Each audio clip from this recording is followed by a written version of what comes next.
ZEE5 ಇರುವಾಗ ನೀವು ನಿಮ್ಮ ನೆಚ್ಚಿನ ಶೋಗಳನ್ನ ಎಂದಿಗೂ ಮಿಸ್ ಮಾಡಿಕೊಳ್ಳುವುದಿಲ್ಲ. ಅದು ಸಂಪೂರ್ಣ ಉಚಿತವಾಗಿ.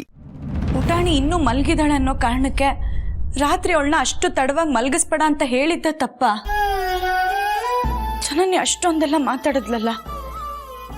ಹೋಗ್ಲಿ ಬಿಡು ಪಾರು, ಜನನಿ ಬದಲಾಗಿಲ್ಲ ಅನ್ಸತ್ತೆ. ಅವಳ ಮನಸ್ಸಲ್ಲಿ ನಿನ್ನ ಬಗ್ಗೆ ಇರೋ ಅಭಿಪ್ರಾಯನೂ ಬದಲಾಗಿಲ್ಲ ಅನ್ಸತ್ತೆ. ಏನಾಯ್ತು? ಜನನಿ ಬಗ್ಗೆ ಮಾತಾಡ್ತಿದ್ದೀರಾ? ಏನಿಲ್ಲ ಮಾವ, ಜನನಿನ ತಿಂಡಿ ಕರೆದೆ ಬರ್ತೀನಿ ಅಂತ ಹೇಳಿದ್ಲು, ಅದನ್ನೇ ಹೇಳ್ತಿದ್ದೆ ಅಷ್ಟೆ. ಮತ್ತೆ ಖುಷಿ ಪಡೋ ವಿಚಾರಕ್ಕೆ ಯಾರಾದರೂ ಬೇಜಾರಲ್ಲಿರ್ತಾರ? ಅಥವಾ ಹೋದ್ ಸಲ ಥರ ಈ ಸಲನೂ ಜನನಿ ಬಗ್ಗೆ ಏನಾದರೂ ವಿಷಯ ಮುಚ್ಚಿಡ್ತಿದ್ದೀರಾ?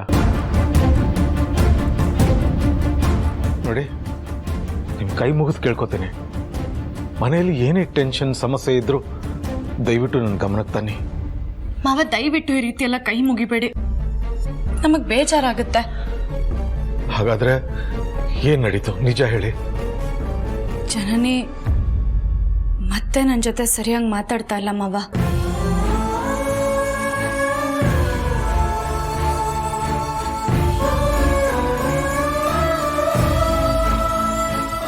ಹಳ್ಳಿಗೆ ಹೋಗಿ ಬಂದ್ಮೇಲೆ ಅವಳು ಬದಲಾಗಿರ್ತಾಳೆ ಅಂತ ಅನ್ಕೊಂಡಿದ್ವಿ. ಯಾಕಂದ್ರೆ ಅವಳಪ್ಪ ವೀರಯ್ಯನೇ ಬುದ್ಧಿ ಹೇಳಿದ್ರಿಂದ ಅವಳು ಅದನ್ನ ಅರ್ಥ ಮಾಡ್ಕೊಂಡು ಪಾಲಿಸ್ತಾಳೆ, ತನ್ನ ತಪ್ಪನ್ನ ತಿದ್ಕೋತಾಳೆ ಅಂತ ಅನ್ಕೊಂಡಿದ್ವಿ. ಆದ್ರೆ ಅವಳು ಬದಲಾಗೋ ಲಕ್ಷಣಗಳೇ ಕಾಣಿಸ್ತಾ ಇಲ್ಲ. ನನಗೂ ಅದೇ ಅರ್ಥ ಆಗ್ತಾ ಇಲ್ಲ ಮಾವ. ಮೊದ್ಲಿನ ತರ ನನ್ನ ಹತ್ರ ಪ್ರೀತಿಯಿಂದ ಅಕ್ಕ ಅಂತ ಬಾಯಿ ತುಂಬಾ ಕರೀತಾ ಇರೋ ತರ ನನ್ ಏನ್ ತಪ್ಪು ಮಾಡಿದೀನಿ ಅಂತಾನೆ ನನಗೆ ಗೊತ್ತಾಗ್ತಾ ಇಲ್ಲ. ಅದನ್ನಾದ್ರೂ ಹೇಳಿದ್ರೆ ನಾನು ತಿದ್ಕೋತೀನಿ ಮಾವ. ಅದ್ ಬಿಟ್ಟು ನಾನು ಏನೇ ಮಾತಾಡಿದ್ರು ಅವಳು ಅದ್ರಲ್ಲಿ ತಪ್ಪು ಕಂಡು ಹಿಡಿತಾಳೆ. ಮತ್ತೆ ನಮ್ಮ ಪುಟಾಣಿ ವಿಷಯದಲ್ಲಿ ಅವಳು ಮೊದ್ಲಿನ ತರನೇ ನಡ್ಕೋತಾ ಇದ್ದಾಳೆ ಮಾವ. ಹೌದಾ? ಸರಿ, ಸಮಯ ಸಂದರ್ಭ ನೋಡ್ಕೊಂಡು ನಾನು ಅವಳ ಹತ್ರ ಮಾತಾಡ್ತೇನೆ.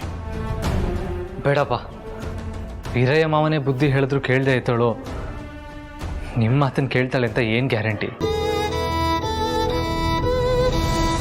ಒಂದು ವೇಳೆ ನೀವು ಅವಳಿಗೆ ನೀನು ತಪ್ಪು ಮಾಡ್ತಾ ಇದೀಯಾ ತಿದ್ಕೋ ಅಂತ ಬುದ್ಧಿ ಹೇಳಿದ್ರು, ಅವಳು ಆ ಕ್ಷಣಕ್ಕೆ ಹೂ ಅಂದು ಮತ್ತೆ ಪಾರು ಜೊತೆ ಅದೇ ಥರ ನಡ್ಕೊಂಡ್ರೆ ನಿಮ್ಮ ಮಾತಿಗಾದರೂ ಏನು ಬೆಲೆ ಇರುತ್ತೆ ಹೇಳಿ? ಸರಿ, ಹಾಗಾದ್ರೆ ಈಗ ಏನು ಮಾಡುವಂತೀಯಾ? ಸದ್ಯಕ್ಕೆ ಅವಳ ಪಾಡಿಗೆ ಅವಳಿರಲಿ, ನಮ್ಮ ಪಾಡಿಗೆ ನಾವಿರೋಣ. ಸರಿಯಪ್ಪ, ಆದರೆ ಯಾವುದೇ ಕಾರಣಕ್ಕೂ ಈ ವಿಚಾರ ಅಖಿಲನ ಗೊತ್ತಾಗಬಾರ್ದು. ನಾವಂತೂ ಅವ್ರಿಗೆ ಹೇಳಲ್ಲ ಅಪ್ಪ. ಆದರೆ ಅಮ್ಮ ಏನಾದರೂ ಜನನಿ ಪಾರು ಜೊತೆ ಮಾತಾಡೋದನ್ನ ಸೂಕ್ಷ್ಮವಾಗಿ ಗಮನಿಸಿದ್ರೆ ಬಹುಶಃ ಅವ್ರಿಗೆ ಗೊತ್ತಾಗಬಹುದು. ಆ ಟೈಮ್ ಬಂದಾಗ ನೋಡ್ಕೊಳ್ಳೋಣ. ಅಲ್ಲಿವರೆಗೂ ಈ ವಿಷಯ ನಮ್ಮಲ್ಲೇ ಇರಲಿ.